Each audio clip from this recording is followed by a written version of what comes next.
Good? I'd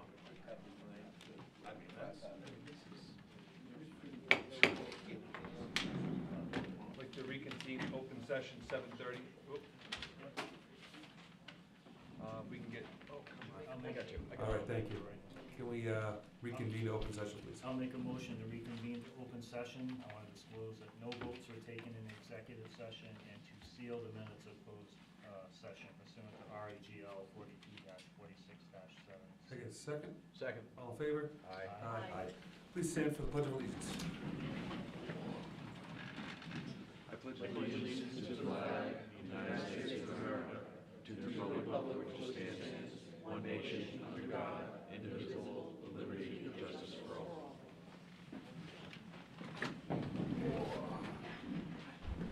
Open forum for agenda items. Anybody wishing to speak on agenda items, please step to the microphone, state your name when called up. No one signed up. Nobody signed up. Okay. Consent items. Approval of town council minutes, regular meeting of January 18th, 2024, discussion interaction. Motion, can we get a motion, please? Make a motion to approve the town council minutes of January 18th, 2024. A second? Second. All in favor? Aye. Unfinished business, boards and commissions, appointments, discussion, interaction. Economic Development Commission, position 7, unexpired term to expire 12/31/24. Chair doesn't have a recommendation at this time. Council can take it, can table or make an appointment. Make a motion to table the appointment to position number 7, economic development, to the town council meeting of February 1st, 2020. February 1st, that's today. February 15th, 2024. Can I get a second? Second. All in favor? Aye. Citizen potential donation trolley discussion and interaction. Council's contacted about potential donation. Al, welcome. Good evening, council members. I apologize that you just got this packet tonight. I was doing things and I lost track of. I was on the agenda, so I usually like to give somebody something in that packet so they have it to review. So, the trolley, right? Right now, the trolley is in a building down off 102. It's inside, and last year we started doing some selective demolition to it. And before the trolley was moved there, knowing how trolleys were built, where they flex and so forth, they had to have give when they went on the rails. I installed I-beams and fabricated steel so it could be lifted up with the crane, so it would be supported so it wouldn't flex. And it's in a building on blocks. And I'm here before you tonight because I'm not going to be able to do it. You know, the reporter's there, but he's older than me, but I'm 75 years old. If he puts that in the paper, he should say he's 76. But by the time we get done with this project, it's a few years to do it. And I just can't do it. And I don't want to see it leave the town. There's a lot of history to that trolley, and I'm going to get into it in a few minutes. The first picture, the reason why I've got that there is because it tells the history of where this trolley came from. In other words, this article that was in the paper whenever discusses that it was a mill in Pasco, and the trolley used to take the workers from Woonsocket to Pasco. And that mill shut down in 1927. And that's when Kevin's grandfather brought the trolley. I think they dragged them by horses, 2 of them. One was the rear one, which was the kitchen, and they brought him here and started the Purple Cat Restaurant. So, the next picture, that's Kevin's father sitting on the stool.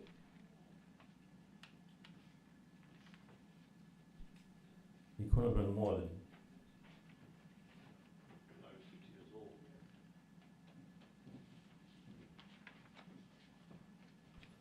And the next picture is naturally showing the signage on the front one of the Purple Cat Diner.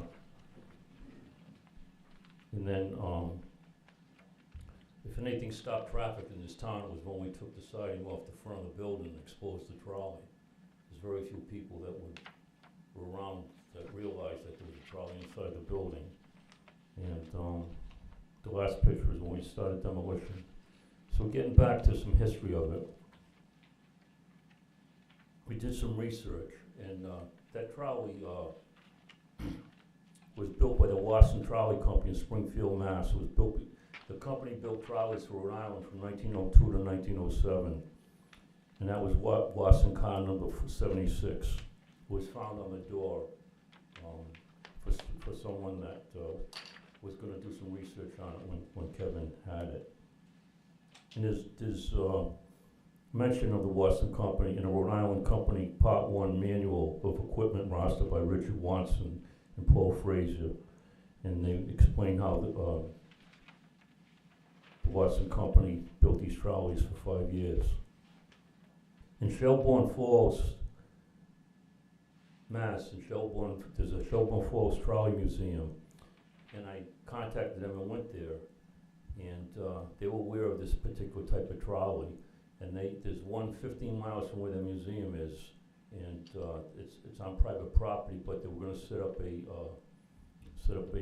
site visit where we could go look at it, because it's supposed to be the identical same model year as the one that we have here. And then there's a Shoreline Trolley Museum in East Haven, Connecticut, and the last thing you really see when you go there is a museum. It's a massive site of where rails went into the East Haven, Connecticut for many, many years, and there's several full-time employees there, and what they do is they restore trolleys. They have parts for that trolley, they restore trolleys, they have parts for it, and they're aware of it. They were out here at one time. So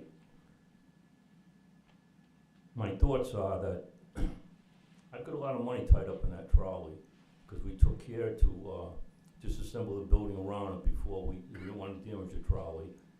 And then I had to build that frame underneath it. It cost $4,600 to move it down the road. It's going to cost another $4,600 to move it back. And my thoughts are, there's a lot of work to do there, there's no question about it, except there's a lot there. There's been other trolleys that have been restored, one in Providence that just had the floor. So I don't know if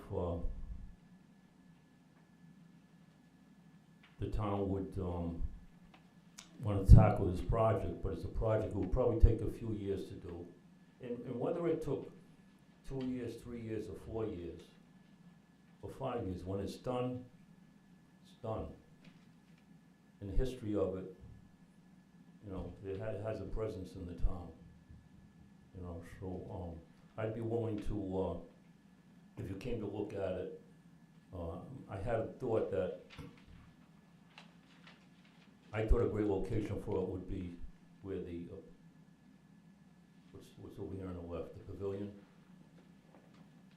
And then if you had a concrete slab poured for it, I could deliver it,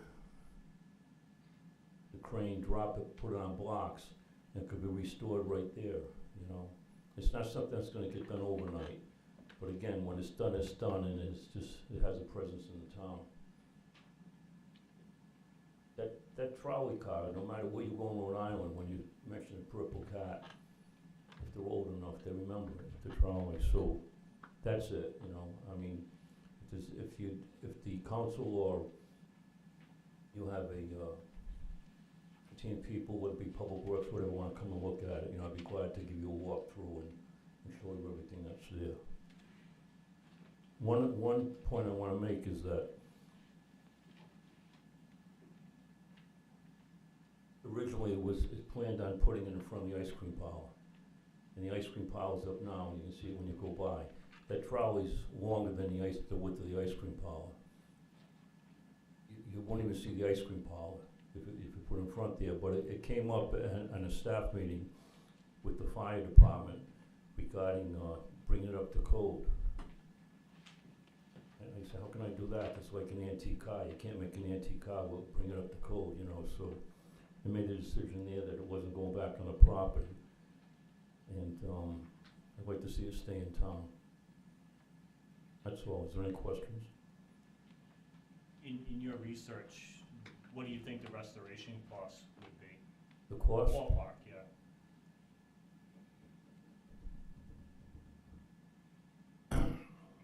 You gotta get the right people to do the work.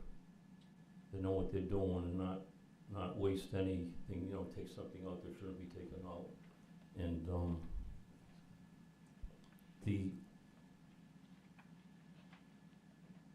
the try that was in the back, that was the kitchen,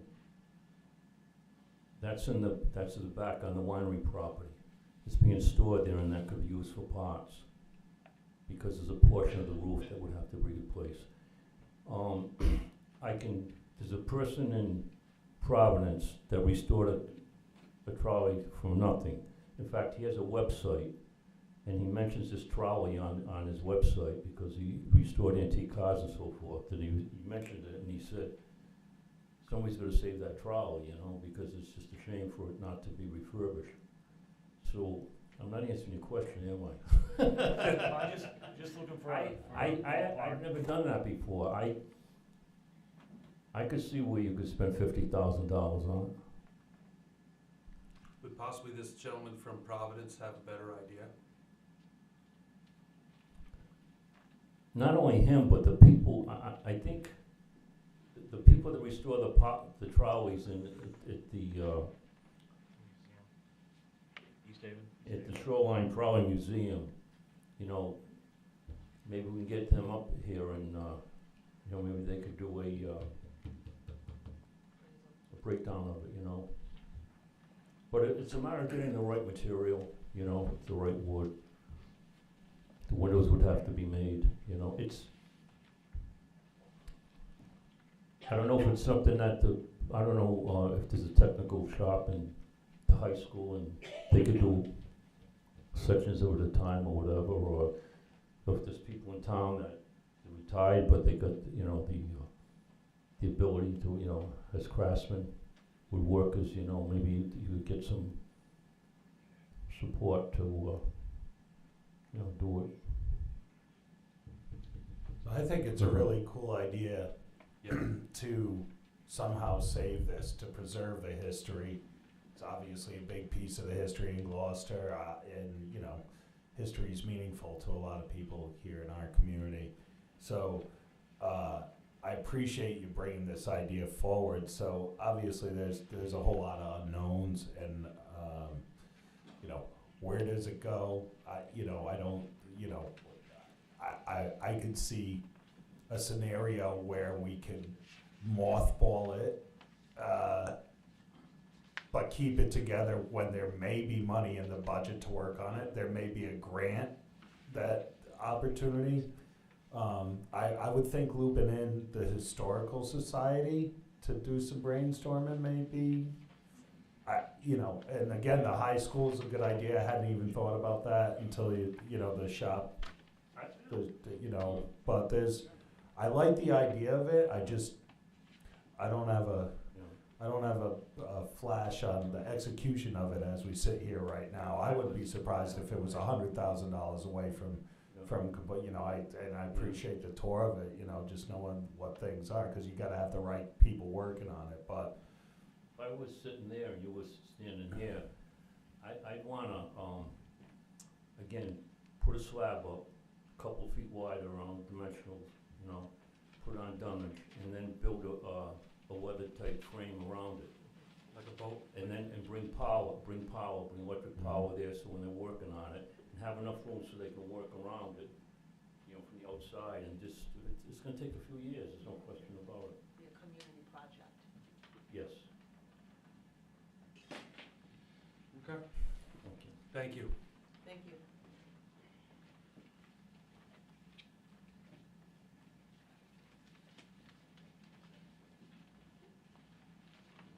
Perhaps we can reach reach out to a few of the groups in town, Historical Society, Preservation Society, that kind of thing. Yeah. A group think on this, somebody might have a flash. I mean, I would hate to put it, I would hate to move it, you know, $4,600 back to an area where it could just crumble if it wasn't gonna be maintained, and if we had a big open hangar somewhere at the DPW, which we don't, we could stick it somewhere safe. But so I do love the idea of preserving this And I'll- somehow. I I'll just pay don't to- know. I'll pay to bring it to wherever, you know, you wanna put it. Thank you. Okay, C, citizen recommendation, dry fire hydrant in areas near water throughout town, discussion, interaction. Council has contacted about the idea of dry fire hydrants being placed in Chapacha Village, and you're back up again. Yes, you have a packet, right? Yep. I have a few more, I don't know if anyone needs them or whatever, but they're right there.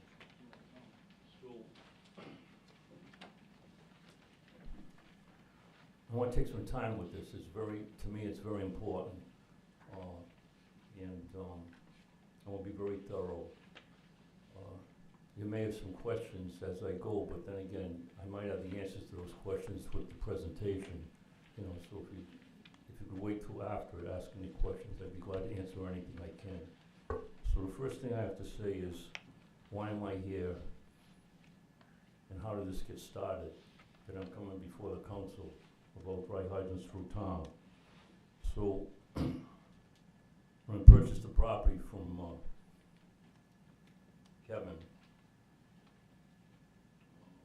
the winery has a sprinkler system in it. He showed it to me.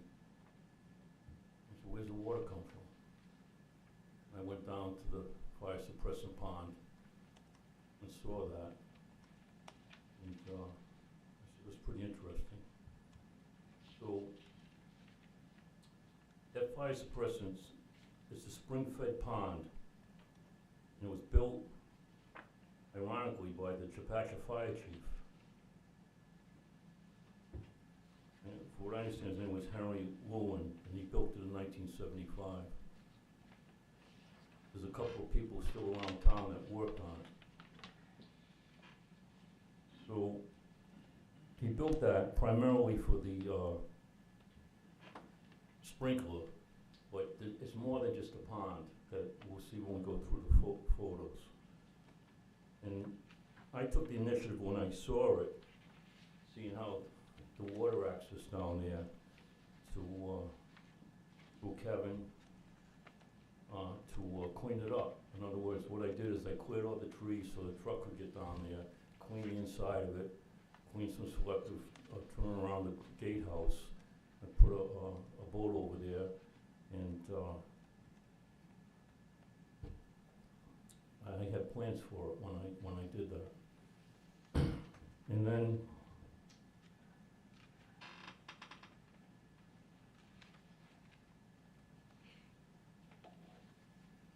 when I looked at it, and I'll get to this later, but I purchased all the code manuals in order to have the approvals for the fire marshal. And the more I read this, the more I looked at that, I knew that I would rather put a dry hydrant in, connected to that fire suppressant pond, than a cistern. And I'm going to reference the exact language, but basically what a dry fire hydrant is a hydrant that doesn't have any water pressure. It's not from a municipal water system. It's just a matter of having piping that goes down to a water supply, and the truck will draft the water to get the water up to the trucks. So a cistern, most cisterns that you'll see in the report, they're 10,000 gallon cisterns. It could be more depending on the requirements. That pond has several 100,000 gallons of water available to fight a fire. And it doesn't make sense to me to have an investment over there and not have as much water as possible to fight the fire. I wrote this down further, but I don't care if I mention it more than once. But I take pride in what I do, and to spend money and have that, a dry hydrant at that pond with several 100,000 gallons of water. I know I'm supplying water. If something happened to the building next door, where the village green is, or his house in the back, or anybody's building around here, because you just don't have, in my mind, adequate water in this area. So that was the plan, and that's still the plan. And then I inquired about drafting water from the river next to the Chapacha Fire Station. I looked down there, and I know it's 600 feet away, but there's ways to get the water up there, the lines, truck to pump it. And the first question I had is, why isn't there a dry hydrant in the center of town? Like, it's dangerous going down to get the water out of that river, especially if it's in the winter and there's ice on the stones and so forth. So I just can't understand why there's not a dry hydrant there.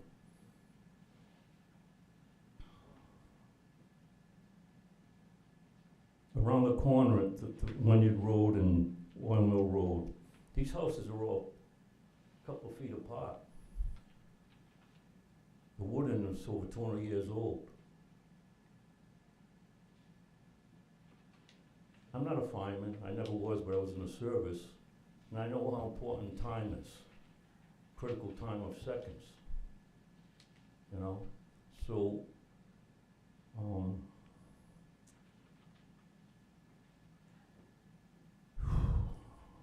so my ideas are that you have 4 volunteer fire departments in town, each with their own government. And the onus on them, to me, is overwhelming to try to do what I'm gonna finish presenting to you tonight. Because they just have their own limits of, defined limits of their territory, and you're the town. So, in order to do this, I read a little bit of your comprehensive community plan. And there's a whole section on there about public safety. And if you put a program in the comprehensive plan of dry fire hydrants, because there's no municipal water in this town, there probably never will be.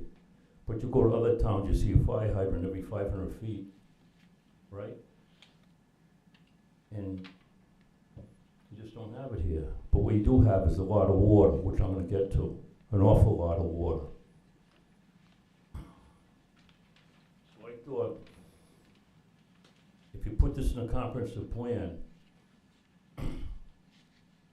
as a town government, you take control of implementing a program. I just don't believe that the fire districts have the resources to do it, the time, the energy. So, besides that,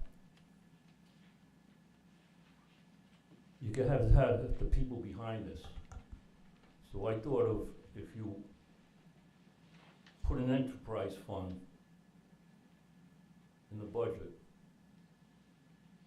not to be funded by the taxpayers, but you put an enterprise fund in the budget dedicated solely to the to dry hydrant program. There's going to be awareness of, now it's an enterprise fund, and I guarantee you there'll be donations. There'll be donations. There'll be people that may want to say, you know what, we've got this water. You're welcome to use our access for a dry hydrant. I can guarantee you're going to get donations. Are you gonna get enough donations to put hydrants in all over the place? The answer is no. But once it gets started, it'll go on year to year. And trust me, the people behind it. Because you have to look at the future of the town, generations to come. Are you adequately prepared to extract water from sound, good water bodies in the town now? The answer is no. And then I'm going to show you a couple of examples.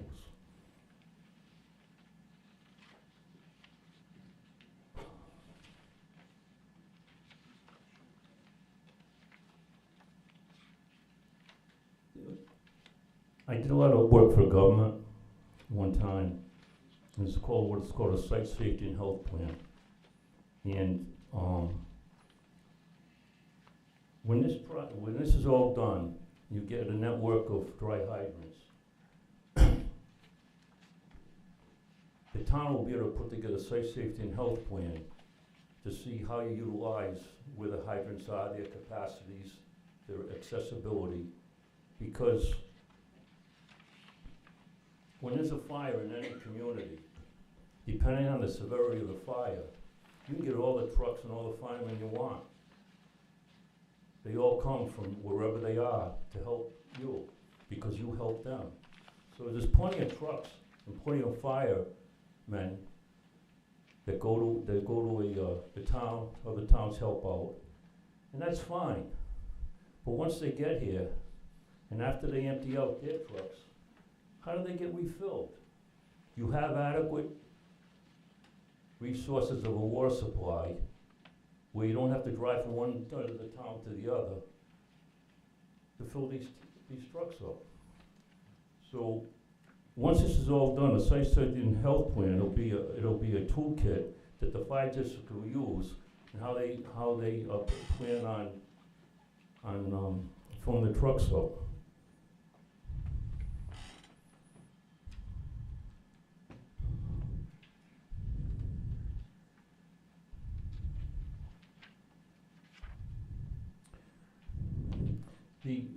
There's just two examples I'm going to use tonight, and one is a dry hydrant for Stafford Yard, and dry hydrants, three examples, dry hydrants in the center of town, and I want to talk about Spring Grove Road.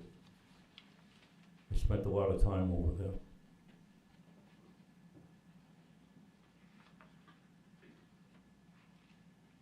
And if you just polled anyone that either they were adjacent to a dry hydrant or they lived in close proximity to a dry hydrant, no one would say they're not in favor of it, they would welcome it. There's just no one that would not want to see more accessibility to the water bodies you have in town in order to fight a fire. I can tell you, if you go forward with this, that the town will be a safer place to live in as far as fighting fires.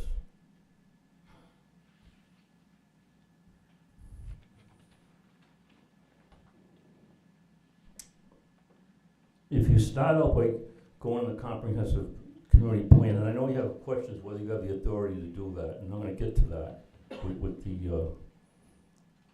this manual, and you have an enterprise fund.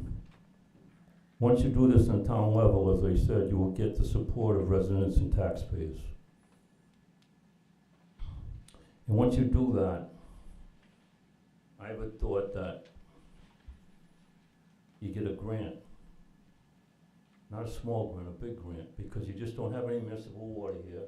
There's X number of thousands of people, and you get a grant to implement design and construction of dry fire hydrants. In other words, if you put a map on the wall of the whole town and identify all the water bodies in the town, and you say, look at all that water up there, there's a road over there, there's houses over there, and we can't get to the water. And you're going to see that when we talk about Spring Grove Road. So there's probably more Spring Grove Road situations in town. And the idea is to harness everything and put dry hydrants in. And I really feel that it'll galvanize the community where if somebody's got a water body and it's on private property, that they won't resist, and then they'll be glad to just, you know, give you the proper documentation in order to put a dry hydrant in, and to you have the water rights for it, which I'll show you after.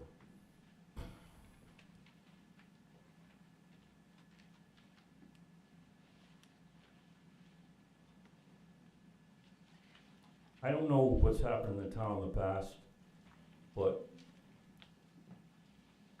I don't know how big this town is, I don't know how many people are in it, I don't know, I know very little about it.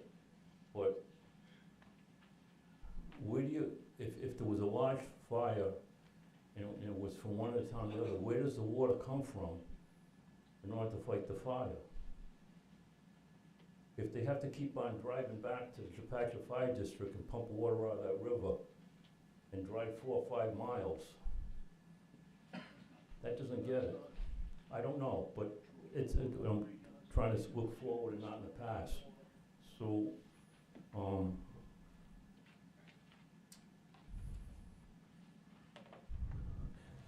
you have before you this,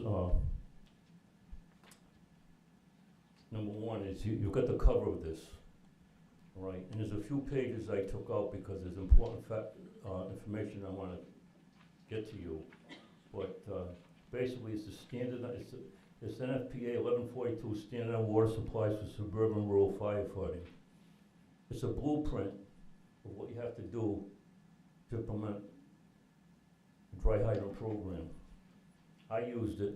I have stamped engineered plans here.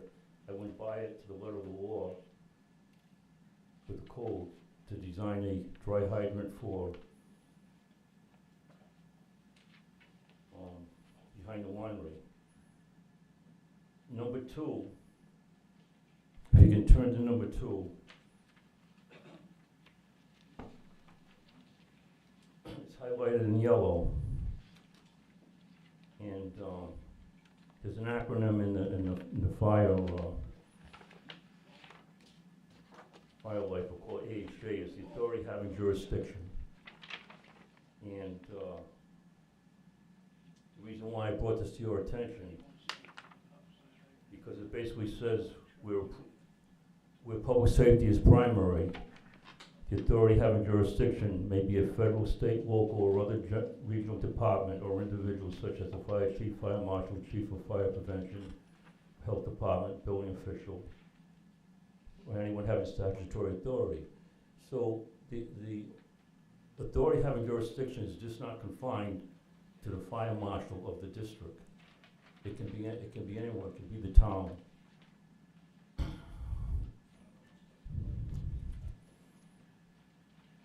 And then the next page, to the right, alternate water supply. Water supply is provided to meet the minimum fire flow duration requirements where no municipal type water system exists or to supplement an inadequate municipal water supply. Right now, you've got an inadequate municipal water supply because you haven't identified and charged the big water bodies that could do this. And then down below, in better language, it says what a dry hydrant is. It's an arrangement of pipe permanently connected to a water source other than a pipe pressurized water system that provides a ready means of water supply for firefighting purposes. That uses the drafting suction capability of a fire pump.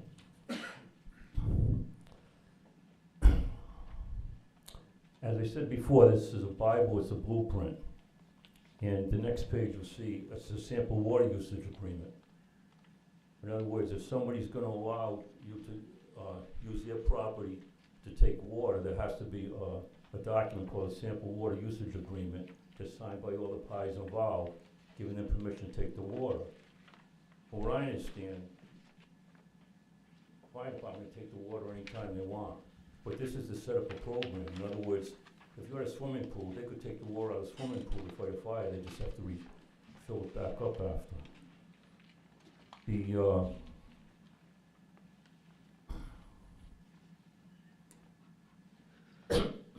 The next page talks about grants.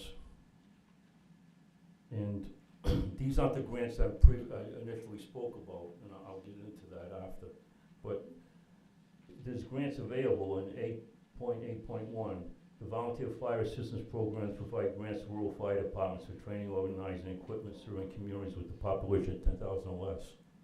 And I don't know whether you have more than 10,000 or less, but it goes on to say grants may also be available through the State Forester's Office. And the grants are for training, organizing, and equipment. Because dry fire hydrants and even cisterns, you have to service them. You have to check on them once or twice a year. You make sure everything's in order.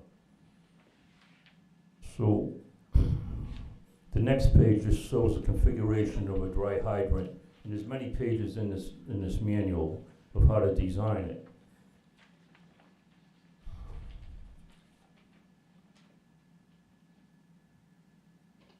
There's 2 pages like that.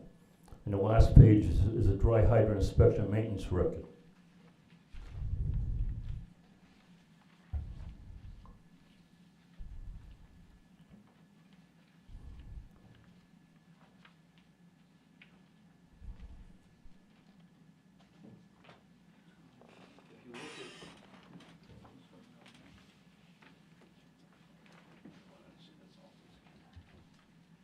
I want to show you.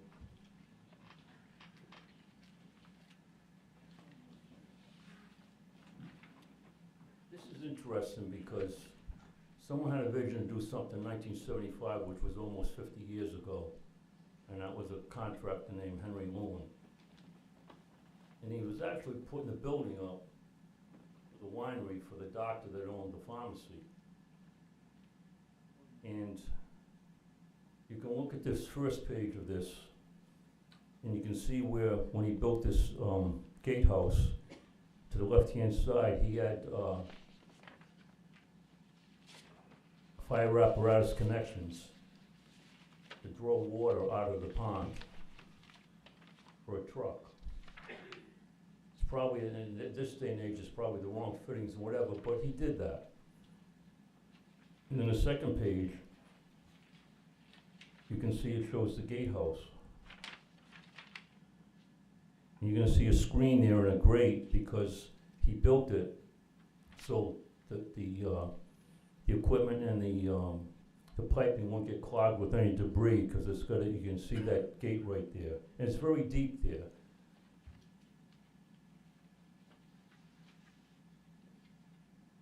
So this just is not a pond where they threw a pipe in and you've got a dry hydrant. There was a lot more to this one.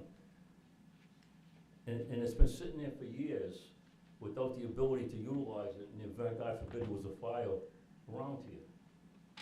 So I'm taking the initiative to do something with it.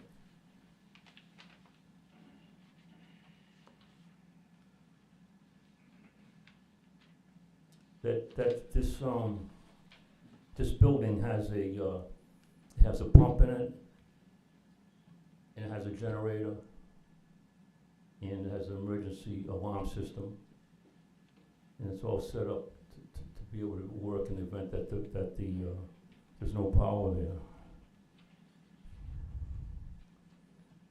If you look at the last page,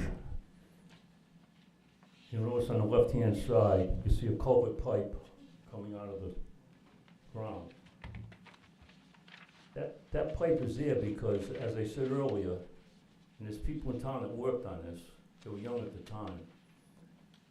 It's spring-fed. There'll always be water there.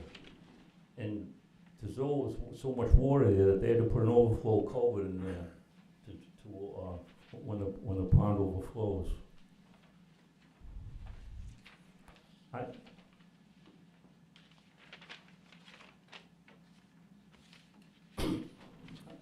feel good about taking the initiative, and at my expense, to put this dry hydrant in for the benefit of the community. And that's what I wanna do. So let's look at the next two, photos. Excuse me. The first one, this is in the development of Spring Grove Road. Go in a few miles, it's up on the hill on the right. And they actually named the road Pond View. There's 6 homes up there, new homes. And they've got a 10,000 gallon tank in there for the 6 homes.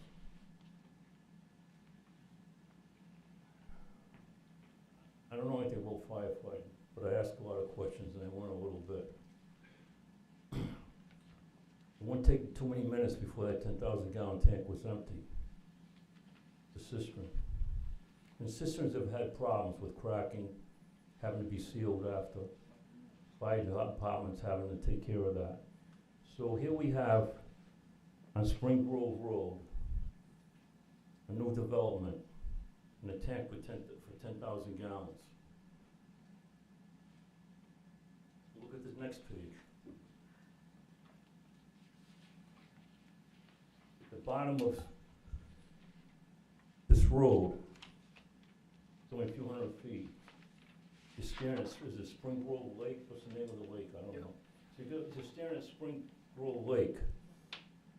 And with the design calculations I had to do for the couple 100,000 gallons that's in the fire suppression pond behind the winery, I can clearly tell you that there's millions of gallons of water here. Not 100,000, not 200,000, not 20,000, millions of gallons in that pond. So you've got 10,000 gallons in a cistern versus Spring Grove Lake, it's over millions of gallons.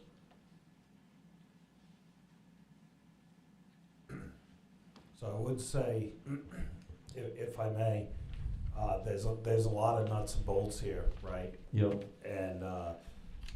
And frankly, the principle, the notion of this makes a lot of common sense on the surface, right? And so I think really, given that we're here at ground zero, you know, where does this go from here? You know, without getting into, you know, we are right at the baseline, you know? I mean, naturally the fire departments would need to be involved in this, and I don't know anything about this, and we're not gonna solve the nuts and bolts or exact bodies of water or locations tonight at all. I don't even know. I don't know if this is. Seems like it's more like a fire department responsibility though to take care of it. Well, you've got. You got 4 different ones, but they have their own budgets, like you said, they have their own But the whole taxing point, authority. the whole point is, it's not gonna get done with the individual fire departments. This is a comprehensive plan of looking at the entire town, identifying the water bodies. One engineer, I mean, I've got plans for one hydrant, but I can say that, well, I have to talk about the past once. And when we finish about Spring Grove Road, forget this development with these 6 beautiful homes up there. What about before the 6 beautiful homes were up there? There's a lot of houses there, generations of people from Gloucester. And there's no hydrant there, there's no dry hydrant. So there's no dry hydrant there at all, you know, so I can tell you it would be very difficult. I'm not here tonight thinking you're gonna do this to me. If you got this on board a year from now, or next fall, that's fine. But I gotta tell you, to get the grants you need, I'm talking about getting a grant for $300,000 or $400,000, not for $25,000, and go to Washington. But you gotta have everything in place. But as I showed you with NFPA 1142, you've got the ability to be the authority on this, strictly for the hydrants. Because what you're really doing here is, you're not replacing, you're improvising and implementing something because you don't have public water. If you had public water, there'd be hydrants every 500 feet. But I don't think this is gonna go anywhere. If the fire districts themselves have to do this, explain to me again, how could there not be a dry hydrant across the street next to the fire station to pull water out there to save people and save these buildings? So, this would have to be done with the planning department, the town council, the liaison to the council on the committee, and just throw it up against the wall. Just throw it against the wall and see what'll stick. But it's not gonna happen with the individual fire. They're gonna have to do everything on their own because they're independent of one another, and it's gonna be just some repeated costs that are unnecessary. I mean, I don't know. You people know. Somebody in the back of me knows, but is there other situations with the pond as big as Spring Grove Pond? That's there's houses and it's accessible by a road, and there's no dry hydrant. It doesn't take a lot to find them, and you find a few of them, one thing will lead to another. It's not about trying to get these hydrants in overnight. It's gonna take years. But I can tell you that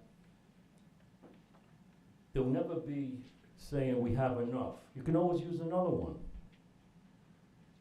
But what do you have in place? God forbid, there's a fire and the wind comes this way and starts working that way. Well, how are you gonna address it right now? So I think that the council has to take the initiative and look at this.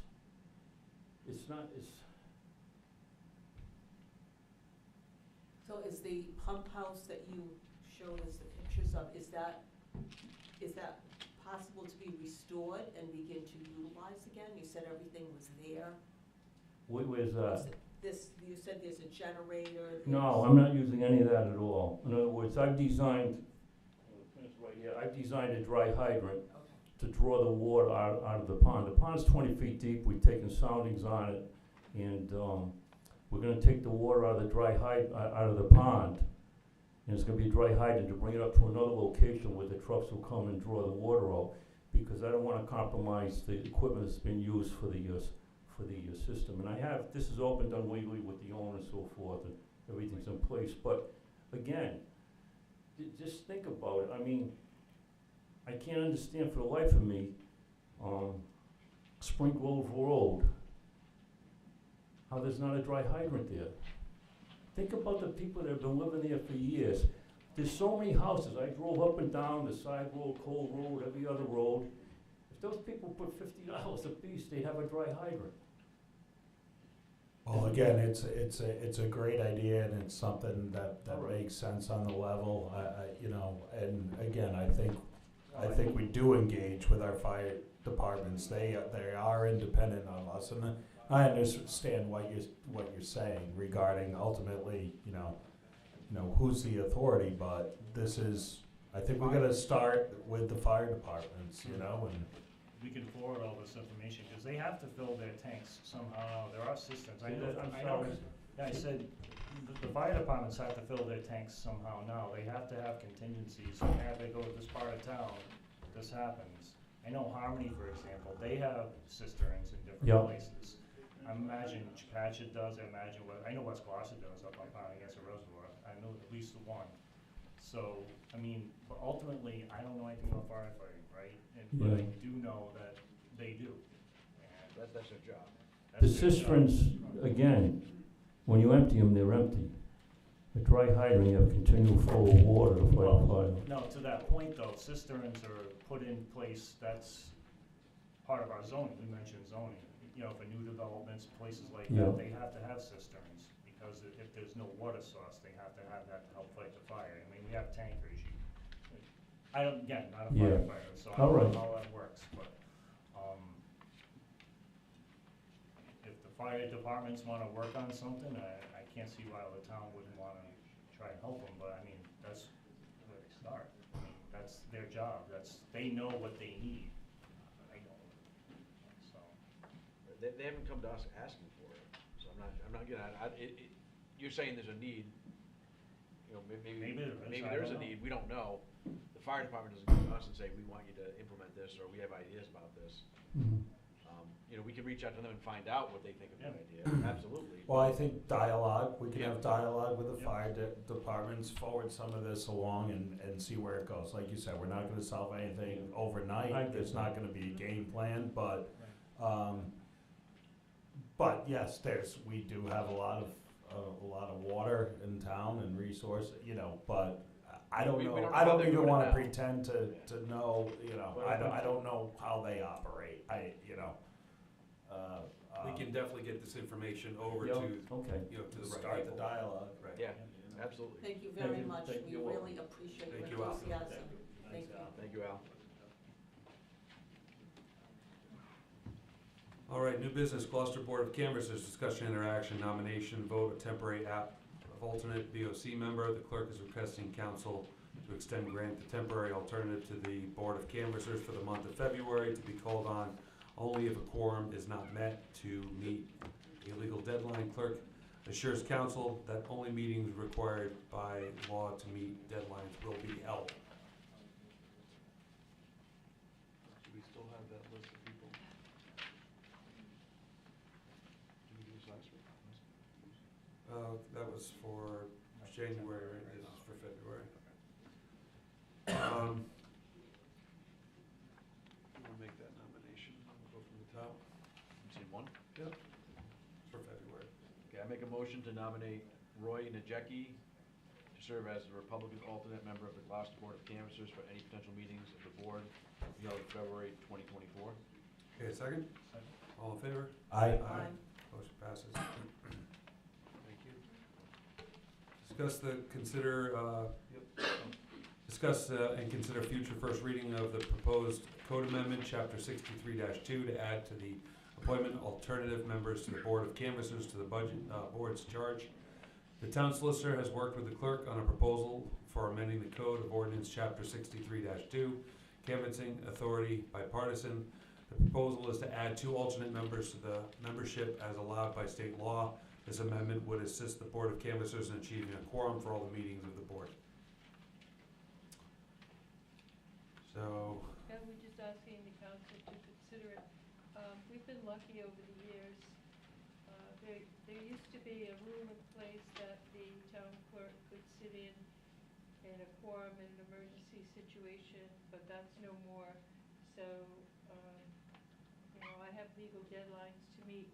It is an election year, it's constant, and one of my members recently had surgery, so I'm afraid that I might not be able to. So we thought, why don't we just amend the ordinance so we don't have to come before the council every time we have a potential problem? So if council, I would recommend to set it. I'll make a motion to set a first reading for the consideration of an amendment to the Code of Ordinance, Chapter 63-2, canvassing authority bipartisan. Second? I'll second.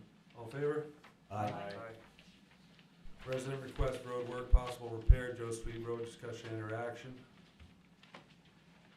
Cheryl, I think this is your agenda item? Well, we, had left it at the last meeting that, Gary was, I think, gonna have some estimates or some figures for us regarding that work.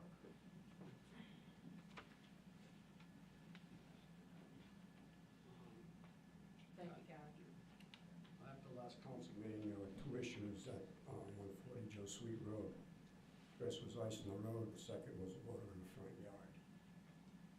That time, the council was advised that DPW could not pipe the water from the source west up the hill due to unfavorable elevations. Second option was to pipe the water down the hill 1,400 feet to the swamp at the bottom of the hill. This involved catch basins on both sides of the street, piping, etc. This ensured no homes would be affected with additional water being introduced to their properties. The problem with this process is the ability to excavate without encountering ledge. Contacted Main Drilling and Blasting to obtain a price on probing the road to locate any possible ledge issues. The price for this process is $3,500 a day. the estimated 2 days to probe, and a $1,000 mobilization fee. The fee for the actual drilling and blasting is $8,000 per day. They usually can do 50 to 75 feet per day, depending on the conditions. Assuming the worst, with ledge from top to bottom in some form, it would take 18 days to complete the blasting. The cost for that would be $149,333. So with the probing and the blasting, that price would be $157,333. Add that to the material cost, you get a price of $287,333 for that option. A second option would be to put an electric lift pump in the basin at the source of the water problem. This would allow the water to be pumped approximately 250 feet up the hill and into the woods. To facilitate this, an electric drop and a meter would be located on the land trust parking area. This would supply the pump, which would operate on an automatic float system. The pump would keep the small amount of water running down the hill from leaving the source. DPW has performed test holes and be able to get the pipe in the ground. We would insulate the pipe so frost would not be a problem. Approximate cost for this would be $20,000. You should know that this only happens when we have a large rain event and it gets cold right after. It's a natural event that the town has no control over. We manage this like all other similar incidents around town. In reference to the water in the front yard of Joe Sweet Road, I checked the deed for the property and the deed for the property across the street. There's no mention of a draining easement, a right-of-way, or anything that the town is responsible for regarding the water in the front yard. When this property was developed 38 years ago, a pipe was placed under the driveway to facilitate the movement of the water through the yard. When this property was purchased, the owner assumes responsibility for anything on that property. Thank you, Gary. Thank you. Excuse me, Gary, has this information been shared with the homeowner?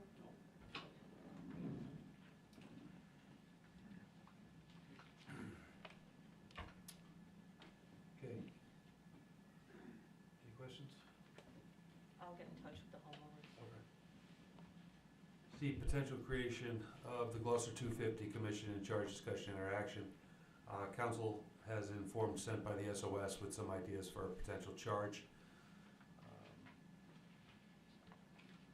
Just gonna let that keep growing, moving forward. Roy might. Roy, you wanna get up in here and talk about the? I think he's ready to volunteer. It's Roy Najecki, 1203 Reynolds Road, West Gloucester. I've done this sort of thing before. I've run some battle armed events 20 years ago. Had about 3,000 people attended an event, ran an event in a place called Yorktown, Virginia. Had about 15,000 people there, including the President of the United States, the President of France. So I've had some little experience in running events and such. Are you suggesting you can get the President of the United States and President of France here? No, I'm not going to do that. Definitely not. But that would be pretty. We're polarized enough as it is out here, so. Can you find an elephant? But if we decide, after I read the article, if I was part of the committee, I would suggest we have like a speaking things, like this well-known, at least in the Revolutionary War evocation and research groups, these authors in Rhode Island, you can bring them in, use the senior center for a talk, like Rhode Island economy in the Revolutionary War. How was Gloucester affected by the war? Gloucester hosted captured British soldiers working on the farms during the Revolutionary War. Talk about that. So how it affected the town. And this kind of things like that, and maybe having an encampment or a mock battle, some properties is that kind of a culmination and such. And over a course of a number of years, have something like that that's educational, not just fun and games or just a theatrical kind of thing. So, and just, especially in this day and age, so that enable our townspeople to understand what happened, how it affects us, why we are different, why America is different than every other country in the world, and we want to kind of sustain that and understand maintain our heritage. And so many young people have Don't no know, clue. no idea. So this would be a Yeah, that's what I see as part of that. It should be the mission. It's an educational thing. It's about revealing our heritage. And so I would be welcome to serve on this committee if the town council should create one. I had thought that perhaps if the council was interested, maybe Roy could put together some sort of potential charge, and we could get it to council, and then you could decide if That'd be you a great wanted to idea. Yeah, go maybe. forward. And there are federal, I mean, the federal government established a 250th committee some years ago. They squander about tens of millions of dollars already without doing anything constructive. So that there should be funding available for whatever we might do, which should really be minimal. I mean, I put the event in the town of Portsmouth 15 years ago, and we had 900 reenactors there, 10,000 in the public, and it cost us $3,000.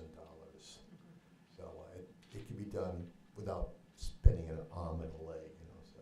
Roy, would you, we asked for some other examples of what other sort of like size similar towns to us were doing.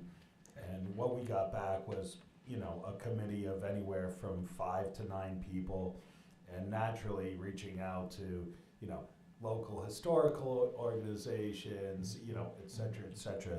Would you consider maybe putting together sort of a framework or a wish list of what that might look like and getting it to Gene for Certainly. for council to review? I mean, I think everyone, from based on everybody's feedback at last meeting, everybody's all in on putting something together and participating in this, and again, going back to history in the town. But I don't, Yeah, I'd be happy to put something together for the. if you could, The council's Send you consideration. something for us to review, and we can maybe get it on the next agenda, or if you're Yeah, we ready, have and plenty if of not, time the here. following, so. But I think, there's probably a lot of great candidates in this town to Yep. serve on a committee like this, so. And I think other committees I've been on the state when they observed the year of the French and such. And I remember all those kind of groups being appointed by the state and such. Of course, their primary thing is we need a wine and cheese gala. We're all well connected, and but the people, the public, never heard about it, never got anything out of it except for there was opportunity for socializing among the politically well connected, and I don't want that. Well, that brings up another thing, right? Like economic development here in town. Like you could probably get, Mulberry Vineyards as a location to go and have a cheesing, do something that would, I think, We'll create do that. business amongst. Yeah, we do, that's part of the thing, but not the sole purpose of it. No. As the last one I was involved, that's all it did. Right. And we had some authors like some well-known, Macaulay, I think, came and spoke to us before he died and such. So we had some polarizing authors come and speak, and they're willing to explain what had happened here, how it affects us, and what happened then has reverberated through the decades, through the generations, and makes us what we are today. So, and that's what I want to say. This is where we come from, guys. This is why this happened in a result where self-government as opposed to being ruled by a king. So We'll put this on the next agenda. But you gotta find us an elephant. Right through downtown. that's 1842. That's out the era. That's 50 years later. So And I think we could probably bring the historical Heritage commission Commission in town, Gloucester Heritage Commission, the right? liaison to that, and I'd be more Yeah. than happy to work with you. And, we do have our historian, Edna Kent. Right, and that should be part of I this. think we can get some valuable Yeah, information. there's good people in town who are interested in this. Please come up with something to do. And we've got time. Going out a few years there. So. All right, we'll get on the next Thanks, agenda. Roy. Right. Thank you. Thank you, Roy. My name, I got nothing else to do. I'll send you that information. But I do get that chocolate frosted donut. Right? I pay him in donuts. All right, membership discussion, RI League of Cities and Towns, discussion interaction. I put this on, just for the fact that, we were on it, off it, we're back on it now with the, City Leagues and Towns, and just talking with other, towns and leaders in the area in regards to what the direction that the League of Cities and Towns is going into. I kind of came up with some bullet points of some things that have gone on that I wasn't 100% happy with, but I thought it would be a time where we could bring this information to different, leaders in our town to see if they're getting the information and if the league is actually still offering something to different department heads. So this is just to be looked at. Maybe we could bring Ernie in. It would be, I know that in the past, in the short time that I've been here, some department heads have received a lot of value from these guys, and I don't know if that's the case today or not. I think we should, ask internally. I think does. Karen has said she's not, they really Well, haven't. she was spending a lot of her time and resigned because I don't want to speak for her, but the feel of rural towns not being heard or represented, I would just say, by Rhode Island Leagues of Cities and Towns, you have to wonder, is our membership worth it? Is there value in this? Are our voices being heard? We have completely different challenges than so many other municipalities, and it feels like it's just a one-size-fits-all. So I think it'd be a great idea to check in with our department heads and see if I think it would be a good idea to maybe get a representative to answer some questions directly, from Rhode Island Leagues of Cities and Towns. That's just my. Well, I venture a guess if we invited Ernie Almonte to come here, he would come to answer questions, which I think is a prudent thing to do. I mean, check with our department heads, see what other communities are thinking as well, because the rural communities in the state, in my opinion, are underserved at the State House. Not because of our representation, but because the people who are representing us, but because there's a broader picture that doesn't include a lot of our concerns at the State House, my opinion. I agree. Do you think maybe an action item would maybe reach out to Mr. Almonte and see if he'd be, give him, Send a letter if you'd like to maybe come. draft a letter and invite him and see if he's available Sure. for a future council meeting? Because everything that small towns like us ask for, we didn't get any of it. So we all tried to get together and kind of have a larger voice against larger towns like Cranston, Johnston. Really more the state. I mean, Right. these people, we pay them to lobby on our behalf. Right, and we didn't win anything. So we lost across the board. It's the reason why now zoning now has changed. They want the square peg to fit in the round hole. So that's why I brought it up. But again, we do have people in our town that use these services, and we just want to double check and make sure it's worth our town and our money. So, So maybe we can also send, an email out to all the department heads to ask them how they're utilizing it, if it's value to them. perfect. Right. And then we'll send an email out, and we'll ask them to come to the next meeting. All right.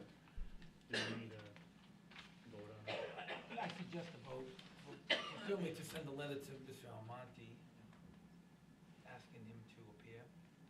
That is, give us a. I'll make a motion to send a letter to Mr. Almonte to see if he could come in front of the town council to answer some questions. No, second? All in favor? Aye. Motion passes. E, municipal court consideration, formation, discussion, or action. I brought this back up again. I've been contacted by other towns. They want to talk about possibly sharing a court situation where instead of sending our guys to Providence, if that would make sense. If I could get the chief to come up here and just give a little recap. I know he goes through this every 3 years, right? Exactly. Like clockwork. I'm not sure what we want to achieve by that. What are your goals? What's the town's goal by that? So there's been talk about splitting the expense amongst other towns, Situate, Foster, and Glocester. right? So probably the same thing from 3 years ago. How do you see as the town grows Do you see this in our wheelhouse right now or possibly in the future? No. We don't go to Providence. We go to Rhode Island Traffic Tribunal, Cranston. which handles all our court stuff. Either way, we're gonna go to Rhode Island Traffic Tribunal. The municipal court handles a certain amount of citations and some zoning violations. I haven't had one, since I've been here, one zoning complaint that would have to go through the solicitor to the court, to district court. So we don't have a lot of that volume. It's the way we work here. We have a very good traffic enforcement program, which is very important. We abide by state guidelines. We have guys on overtime to do the state details because, you know, traffic enforcement, keep everybody honest. Our tickets are going down. The revenue for the court, if you're looking for revenue, would come by traffic fines. So if you got stopped and between 1 and 10 miles an hour, you'd have to go to court, good driving, but you're still gonna pay $69. We're still set, it would be like a 60-40 split on the traffic fines, on the court costs, like 60 to us now, and 40's gotta go back to RITT. I don't know if there's any more regional municipal court. Plus, there's gotta be enabling legislation, so that's gonna take a year. So I'm not sure. If we had a 40-50 man department and we were writing 3,000, 4,000, 5,000 tickets, I would say 100%. And we had a lot. If Ken Johnson was coming, you know, we had to do these. We had problems with the cars, you know, unregistered cars, and possibly going to go to district court because people weren't applying. You know, we set up a mechanism for that where we send the police officer, we take an incident report, and it kind of resolved itself. There's some advantages to it, and there's a lot. You're adding another administrative hurdle to my police department, which every day is more administration stuff. And it's driven by citations. Okay. So not a real need right now. Excuse me? You say there's not a need. No, it is not a need. The only reason and that you would want, and I'm not sure if this is your goal, is to get more revenue to the town of Glocester. No. Okay. And that's not Pulling over. a significant, if there was $100,000 difference, I'd be in on tomorrow, we'd be getting this rolling tomorrow, and I don't see that. And then you have to understand, you know, we do a lot of traffic support, but I'm not gonna say, hey, you have to write your tickets to go to municipal instead of going to RITT. If you have to write someone 15 and over, it has to go to RITT either way. There's different jurisdictions, we're going there either way. We're gonna go there every Friday. Tomorrow, I'm gonna have a police officer, a prosecuting officer at Rhode Island Traffic Tribunal. I know Mr. Gugliozzi has a lot of experiences with this in North Smithfield, and we've talked about this before, and he knows how it drives. It drives through citations. We don't have the other, disorderly conduct, I think we can do that in the municipal court. Disorderly conduct is a misdemeanor. We usually attach it with a simple assault or something like that, which would go to our prosecutors and go to, you know, I wouldn't really send that. I don't have a lot of just, it would have to be like a huge brawl at the tavern and we arrest everybody for disorderly conduct. You know, but we would just send them down there. So it's not like we have 50 of those a year that, Sure. you know, it's just, it's not there. We write, in our tickets, since COVID, we've been down a little bit. You know, all our arrests are up. I can talk about this at the budget. Our incidents are up, calls for service are up, but our tickets are a little down. But our warnings are kind of a lot of stops, but there's a lot of warnings, and then a lot of, you know, tickets. Tickets are ahead of the warnings. So it's just, right now, I don't think it's, you know, if you're looking for revenue for that, or whatever the motivation is from someone else that's bringing this to you, if it's revenue, I don't think that we would want to get involved in that. Perfect. That make sense? Perfectly. Okay. Was this sort of, I know this has bubbled up in the past, is this sort of where we keep, I know this was on or discussed 4 or 5 years ago. This is my, well, this is my third time coming up, and I'm using. And it's essentially the same conclusion based on. Right. If we had a 30, 40, 50 person department and we were writing thousands and I could redirect a lot of to the municipal court, and also from all our ordinances, we would, if like, you know, building ordinances or even animal control, she writes a couple tickets a year, but people just pay them. You know, it's after the third time we want them and they get paid. She's pretty pretty good at that now, because some people don't follow directions, so they need a, but it hasn't gone to the next level where we're gonna go to, make it a court problem. Okay, kind of works itself out, so that's my take. I mean, I follow your direction on that. If that's something you wanna explore further, I can. I gave you old data. The rates are going up at $69, I think, or $68 for, if you went to RITT. Just to make this clear, if you went to RITT and you went on a good driving record, you're not walking out there without writing a check to RITT. We would get 40% of that, and RITT would get 60% of it.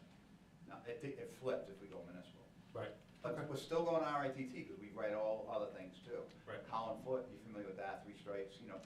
that goes to RITT. Bad drivers are going to RITT one way or another. They're not gonna go to municipal court. That's, if we're bigger, we wrote 3,000 of them.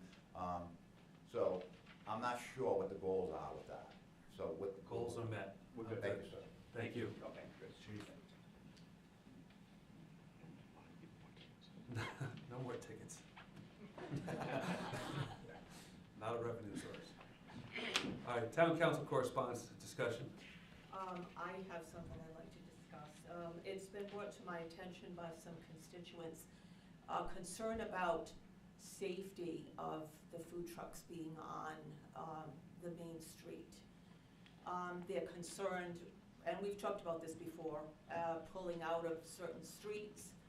And they had a suggestion, which they mentioned, could we possibly use the pavilion? I do have Chapter 21 Parks and Recreation, Article 3, the pavilion at Kent Field, 22-18 regulations. And under O, it says, no person shall offer for sale any goods or services of a commercial nature without the permission of the town council. So I would like to put it on our next agenda for discussion, and consider the possibility of perhaps making the pavilion available to the food trucks, although I know it is a state road and we cannot prevent them from parking on the main road. But I think that if given the opportunity to maybe go into the pavilion, they might see it as a plus for their business. People could utilize the services of the food trucks and, sit at the picnic tables. So I'd like to put that on the agenda, the next agenda for discussion. The other thing I'd like to discuss is the last council talked about a Facebook town council page. And the chief mentioned Holly, excuse me, thank you, that could possibly put something together. She does a great job with the police department Facebook page. We're moving into a really busy year. I think most people don't utilize the Town of Gloucester website to seek information as to what's going on and what is happening here with the council. And it would be a non-interactive Facebook page. It simply would be informational. And so I'd like to put that on the agenda to discuss doing that town council Facebook page, which would be completely separate from the Glocester Facebook page. And just to be emphatic that it would be non-interactive. So is it for us to put information out to the town? Yes. Because, people are not, a lot of people that don't come to meetings, that don't tap into the Zoom meetings, really don't know what's going on, and moving into times of referendums and. So maybe it could only be really to recap what we do here, because we can't individually put something on there. No, it would just be a recap. Recap of Yes. the meeting. Yep. Thank you. Yep. I guess I just real quick, every board and commission we have is working so hard and puts in a ton of time, but right now the budget board has been in session every Monday and Wednesday since the first of the year, so special shout out to them for all the time they've put in, and thank you to the counselors that were able to get to the to the budget board workshop, so very productive, and kudos to them. I'll leave it there. All right, department head reports and discussions. Any department heads wanna? Don't run all up at the same time. Okay, nobody here. I have a question. Sorry, Bob, I have a question for you. And it's actually maybe to the council as well. Sure. I know, the council sent some correspondence to the school committee in regards to them charging, fees for town recreation programs at the high school. Have they responded? I know we haven't responded. Have they responded to you? They had it on the agenda, I think it was either right before Christmas break or right after Christmas break. They discussed, they asked further questions of me, and then I think that their end result was that they're not gonna be changing their opinion for this, year of basketball and volleyball. So they're charging $75, taxpayers $75 per night that we're having that? So That's for correct. Adult basketball, adult volleyball, Yes, even though the taxpayers are already paying for it? apparently so. Okay, just checking. Yeah, so we're gonna take care of that by, pulling it out of the recreation budget this year, so that way we can continue to allow those individuals to play for free, as been the policy for, well, before I even started here. And then maybe next year we'll start pursuing some other avenues. Maybe the gymnasium up at West Gloucester might be an appropriate place to move some of these activities. But I think that Unfortunate. it is, but it seems as though they're pretty adamant about going this direction, and you know, I think sometimes some people make choices that they believe is best for them at the time, and maybe perhaps sometimes we kind of lose sight of the bigger picture. I agree. So, I got thank one you. question to you. Are we, the ice rink, is that ready to go if we see weather? It's been up since well before Christmas. Yep. Gary and DPW did a tremendous job getting that all squared away. We just Okay. aren't getting any cooperation with the weather. Right. It's warm, it's cold, it's very Yeah. inconsistent. So we've been definitely not dealing with great conditions, but Sure. if we can get a cold snap, we Yeah. might have some luck to get some ice that's skatable. Awesome, thank you. Thank you, appreciate it all. Thank you, Bob. Boards and commissions reports?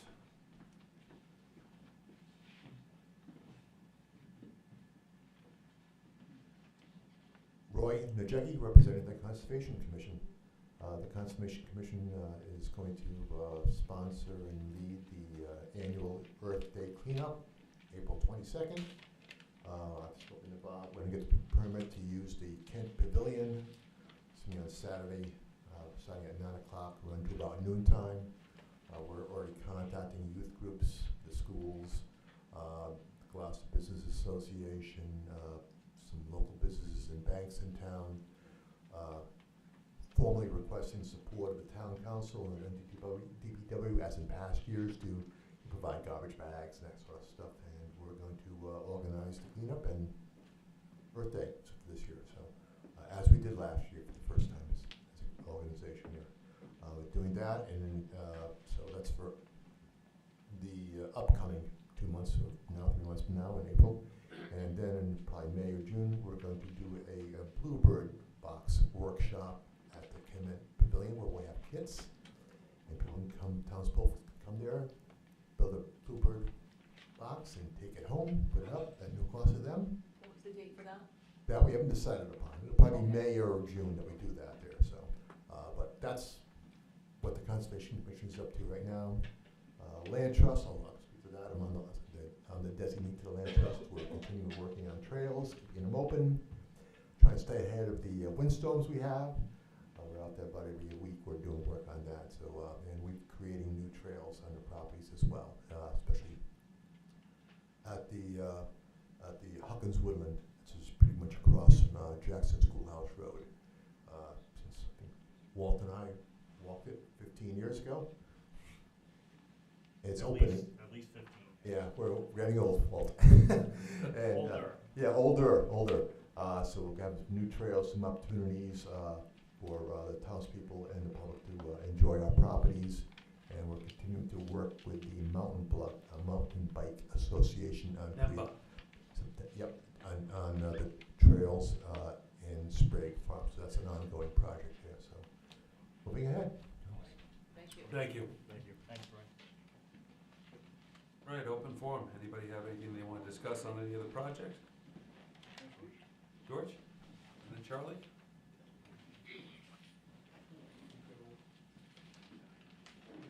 My name is George Kane. I'm the moderator of the Harmony Fire District. I'd like to elaborate on the dry hydrant situation. I'm only speaking for our district. We have 7, if not 8 dry hydrants in the district. We have cisterns in the district. We have subdevelopment off Snake Road has 2 10,000-gallon tanks. One off Sandy Brook Road has a 10,000-gallon tank, as done by code. We have 10,000 gallons behind the fire station with a steamer port, a drafting port in the front of the building that's fed off the roof. That 10,000-gallon tank is always full.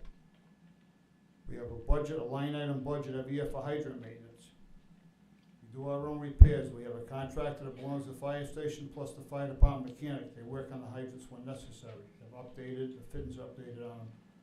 So I just want the people in our district to think that we don't have any. We do have them. We'd like to have more, but there isn't the water sources for them. I'd like to put some more on Waterman's Lake, but the water's down half of the year, which is a trouble with a lot of ponds in Glocester. There should be more regulations on the water level in that ponds, but we can't touch that tonight. I mean, you can't put the dry hydrant there and the strain is out of water half the year. It's not worth putting it in there. I mean, fire's not only gonna happen when the pond's full. So we've tried. I'm not, like I said, I'm not speaking for the other districts. I think they're doing what they can do. But I want people to know we're trying.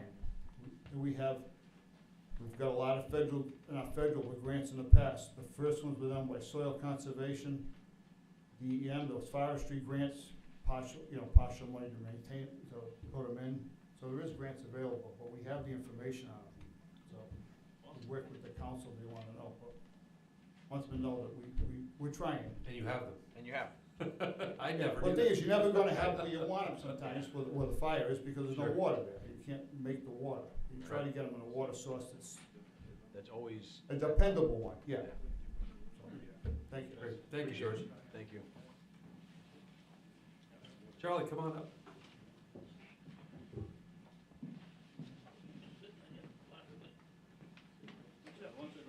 Charlie Wilson, I live in the village, Patrick. Just have 2 notes. When I came to town and I bought my building, the insurance company asked me, where's the closest fire hydrant? I told them, we don't have any. It's with the fire department's across the street. So they have fire hydrants. No, they don't. That cost me on average $350 a year addition because it isn't available. You times that times 15, 20 years of being here, a lot of money. And I'm only one. I asked all the other businesses in town, same thing happens to them. First thing they ask you when you renew, it's on the list. It's residential also, but I pay extra because Yep. I'm not near a fire station. But even having the fire station across the street doesn't change it. Gotta have a water source, or at least a dry one. River's right next to me, I told them, I said they could drop a hose into it, get to it. He said, yeah, what happens in the winter when everything's snow and ice down there? It's gonna take them a long time to get down to that water source. I said, okay, so just passing that on as after listening tonight. And the second thing I have is, I'm finding the food trucks sit parked on the 44 between, say, the library up to the Rotary. It is an issue. It's a narrow road. We know it's a narrow road, especially on weekends when you have the regular businesses having their customers park on the road. So I would like to see possibly an alternative to that. We don't have a problem when they're down across from Chepachet liquor store because there's no roads coming and going out of there. But as soon as you get to the library all the way through, we've got a lot of roads and a lot of hidden areas where you can't see around them. But even there, Charlie, somebody's not paying attention. Yep. Which I'm surprised it hasn't happened yet. Yep, Somebody's I not paying pray it attention never happens, but anywhere you're right, there. yep. It's really tough coming out of Douglas Hook too. Yep. I know. Getting out of Douglas Hook is, or even out of the post office parking lot there, you cannot see around them. So, One of my That's just- concerns is just folks getting out of their vehicles into 44. Yep. Because that road is just not wide. it's just not wide enough, so having them out there can be an issue, that's all. Yeah, like Cheryl said also though, it's a state road, we can't tell them not to, but if we can give them another avenue, maybe they'll use it. Well, safety. Well, Yeah. Yep. we have here, what, C, is that what I'm, yep, yeah, C. Prohibited locations, the chief of police may from time to time submit to the town council locations, public streets, highways, or right-of-way throughout the town, which is, in his or her opinion, because of excess traffic and congestion, are rendered unsafe for the public welfare to allow the selling or offering for sale of merchandise, services, or food by peddlers, hawkers, or MFEs. All peddlers, hawkers, or MFEs shall be prohibited from selling or displaying goods at the following locations: at the intersection of Route 44 and 102, at the intersection of 44 and 100, at the intersection of 100, 102, Route 44 Douglas Hook, 44 Farnham Road, 44 Sawmill Road, 44 and Pine Orchard Road. The town council may have the right to deny, suspend, or revoke any license issued per this chapter if the operation of the licensee within the town violates the town's land use regulations, zoning, and other ordinances specific to the operation of the MFE. There's also a clause in there about the time limit. They really only supposed to be there for, not sure if it's I think it's 4 hours. 4 They can be asked Hmm. to move along, and the two in town just stay all day. So, I mean, if we had to, we could ask them to move. I mean, Douglas Hook and 44 is, I would say, it's a definite issue. Yeah. But even if you have a big truck parked in front of the library, you're down to one-lane traffic. Right. Just the width of the road, I so. don't think it matters that it's 44. I don't. No, I think it matters a Because it's safety within, issue Yeah. with traffic trying to get by. We'll talk about it. Something to talk about and think about though, okay? That's Thank been you an very ongoing much, problem. appreciate it. Yeah. Thank you. Anybody else for open? May I approach the bench? Yes. Ladies and gentlemen, I'm just returning after our December meeting. I appeared with a personal problem, my tax issue on my property. Mr. Igliozzi said he was going to look into the legal background of the assessor's ability to, in my opinion, arbitrarily tax me commercially when I'm zoned residential. So I don't know if we have any feedback for me at this time, or? I don't have any feedback for you at this time, but I did provide that information to whoever requested, whether it was to a council person or the tax assessor. But I didn't know this was on the agenda, but I did. Sounds like somebody's got the information, just not you. Right. We'll figure that out where it went, get it to you. Yeah. So I don't know if there's a more efficient way than, just appearing at council meetings and have to go through the entire meeting for the open forum, so. it's- No, I mean, at the end of the day, if you're gonna have to go to the association, the only thing to do is appeal. Yeah. So Well- the council really wouldn't be involved in that. It's a tax assessor's decision to the appellate board and then Superior Court. Those are the 3 steps. Council wouldn't be involved in that. Okay, so. But you did raise it, she did review it. I just don't have my notes. That was, whatever it was, I reviewed it with her. I thought I saw an email on it too I at some did. point. She I said she- notified all of you. She said there's something she could do. Have you spoken to her after this? No, I actually came to the last Next meeting. move would be to her. I would go visit. Well, the no, tax- believe me, I spoke to her numerous times, and Since before. then? No, but again, I tried to come to the last meeting, I tried to time it for 8 o'clock, and it must have been a very short meeting, I got in, the building's locked up, so I'm left in the dark to basically say, hey, I came to the council in December, and, I haven't heard anything, so I'm trying to, I'd reach out tomorrow. yeah. Yeah, reach out to her. She did have some something that she said she could do. I don't know if it was gonna be a good solution for you. I think it was a mixed use. Yeah. But I'm not, Yeah. again, she has some kind of solution that she sent, but you would need to go through her again. It's not really the council, it's So a tax when you assessor. say the appellate, you're talking about the tax appeal board, okay, which If you're generally, unhappy with you know, her decision, the next step is the tax appeal board. If you're unhappy with them, you go to Superior Court. Yeah. Council wouldn't be involved in those steps. no, but what I'm trying to clarify is that, because before I came to the council, I went to the tax appeal board, okay, which generally they get into discussions of the dollar value of property and so forth. This is a completely different issue where the assessors just arbitrarily said, I think you're running a commercial operation, though it's not zoned for that, and we have simply a special use permit. So, I find it to be just her opinion, and frankly, if she has that opinion, then it's an enforcement issue. That we're running a commercial, I don't then wanna- we're running a commercial operation in a residential zone, so why don't you refer, instead of taxing me $2,000 a year more, say, well, is that how we adjudicate things? And say, well, then you're in violation, so we'll tax you. No, that's not how we do it either. So it is a little frustrating to. Again, I don't think her position is you're violating it. I think her position is that the property is taxed at a certain rate, and you disagree with that rate, and you're right in that Well, appeal is to appeal to the It's tax my board. understanding that in an A4 zone, you can run unlimited, you can produce and sell product from there. So then, as soon as you do that, the town, I don't know where that is in the town ordinance, it says that, but the moment you do that, we're going to tax the whole 50 acres as a commercial piece of property. Okay, so, so if it isn't, I don't see where it's in writing that we do this, and that this is it a standard practice that's done across the board? It leaves me to see, to have to try to figure these things out myself. Yeah. All I know is I got my tax bill, and it didn't add up, and and when I investigated that, I found out that she said, in fact, I did it to you last year too, okay, and it somehow got by me. I think my focus in the prior years was just on the value, but now I see that, she's taken this position. So I will speak to her again. It would have been nice if,